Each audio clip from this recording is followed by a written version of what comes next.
do have a matter that's on the agenda, old business, we can have no comments concerning that before the council vote. Thank you, Mr. Moore. Hi. Hey, hi, good morning. I'm Janet Ledigabel. I live in Milton. I'd like to comment on a couple of things that I heard last week, the presentation. Mr. Lawson did a great presentation. And then I heard Mr. Lloyd say he ran on affordable housing. But then when he was elected, he said he wanted a moratorium. So I'm confused.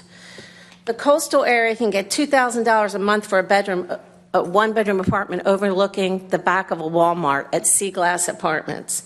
What I am hearing is the beach area, the coastal area, rents are high, home sales are high. Perhaps salaries are too low then. For medical staff, as Dr. Tam said, he needs 6 medical staff for every 1 physician that they hire. So how can a medical assistant, which makes $17 to $20 an hour, afford to live in the coastal area? Or a retail sales clerk or a restaurant person? And I wanted to ask Mr. Lloyd, where's the data that the people you spoke to? Do they have good credit? Do they qualify? How much can they afford? Do we change the entire comp plan and the county code for the minority of people that want to live where they work and work where they live? On that note, I tried to make an appointment with this specialist, and guess what? Bay Health and Beebe were not taking any new patients. I now have to go to Christiana. I drive more than an hour and 20 minutes up north to work, and I have been for 33 years that I lived in Sussex County. On any given day, you see the flow of traffic going north, and I ask you to do an experiment and take a look and see how many people are driving from the coastal area to Dover, Milford, and Wilmington. I want to live in Henlopen Acres, but I can't afford it. I don't have $4 million for a house. I live where I can afford to live. Which brings me to the next statement. I heard developers can't make a pencil. I've never heard that before. But how many private jets does a developer need? 1, 2, tail numbers N302SB and N850AH, according to the FAA registration website Flight Tracking. One of the builders has a hangar until January 30, 2031. Real estate in the coastal area has become an investment. I have an Airbnb. I get my yearly rent in 3 months with less wear and tear on my house.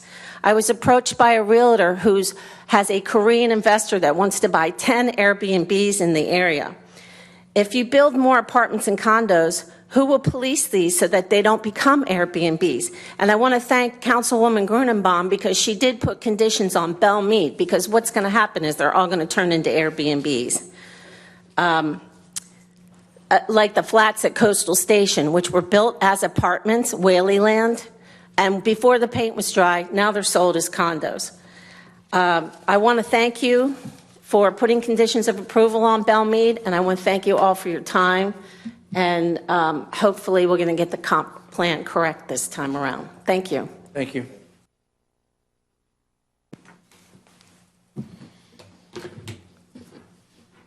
Good morning. Alison White from Lewis.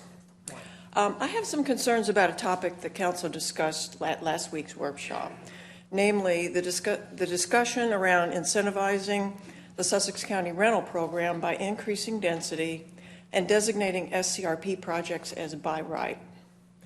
Let me be clear. I support affordable housing, and I recognize the challenges that our county has in providing it. My concern is that changes like density increase and by right designation done in isolation will have unintended consequences. In changing density requirements in residential zoning categories, we must consider the available resources and character of an area. Mr. Lawson showed just a few pictures of what can happen when zoning changes are made haphazardly. It was stated that high-density SCRP projects should be built along major arterials and collectors. According to DelDOT, major arterials in eastern Sussex are routes 1, 9, 113, and 404. Major collectors include routes 1D, 24, 23, 5, 30, 16, 20, 17, 54, and Oak Orchard, Long Neck, Mountjoy, and Slaughter Beach roads. Those areas vary widely. So taking a leap of faith that we can change density there without considering their character will produce problems. Effective land use planning anticipates how a development will change its area's character and resource use.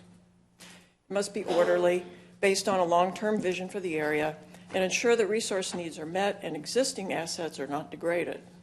This avoids having to react to problems later. Increasing density without ensuring that an area has adequate resources to support its new residents would just worsen Sussex County's existing problems. Creating excessive density would create crowded communities, unattractive to potential new residents and detrimental to daily quality of life in the surrounding area. And lastly, if you don't require pricing that meets a realistic definition of affordable, then you incur the problems brought by density without improving the affordable housing shortage. I urge you to protect community outcomes and for both new and existing residents. What do we want these denser areas of Sussex County to look like? Making piecemeal changes to existing zoning classifications will not produce viable communities that address our affordability crisis. Please don't forge ahead and make changes that are not interlocked with provisions to control growth sustainably, including attention to capacity, resilience, and quality of life for all of Sussex County residents. We want outcomes that are positive rather than chaotic. 4 seconds to go. As always, thank you for your time. Thank you. Thank you.